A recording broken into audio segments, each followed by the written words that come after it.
Hello dudes, welcome back to my YouTube channel. நம்ம வந்து இன்னைக்கு பார்த்தீங்கன்னா 2025 பொங்கல் செலிப்ரேஷன் பண்ண போகிறோம். ஆக்சுவலாக பொங்கல், மாட்டு பொங்கல் ப்ளஸ் வந்து பார்த்தீங்கன்னா தலை பொங்கல் வேறு எங்களுக்கு. சரி டியூட்ஸ், வாங்க செலிப்ரேஷனுக்குள்ளே போகலாம்.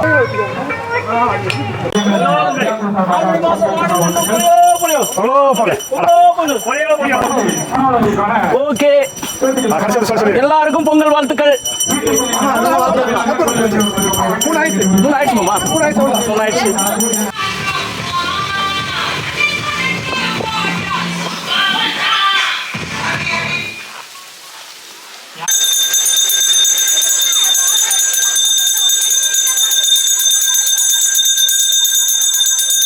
அனைவருக்கும் பொங்கல் நல்வாழ்த்து. டியூட்ஸ், ஒரு வழியாக பார்த்தீங்கன்னா மாட்டு பொங்கல் செலிப்ரேஷன் ப்ளஸ் வந்து எங்களோட தலை பொங்கல் ஃபுல்லாகவே பயங்கரமாகவே கொண்டாடியாச்சு.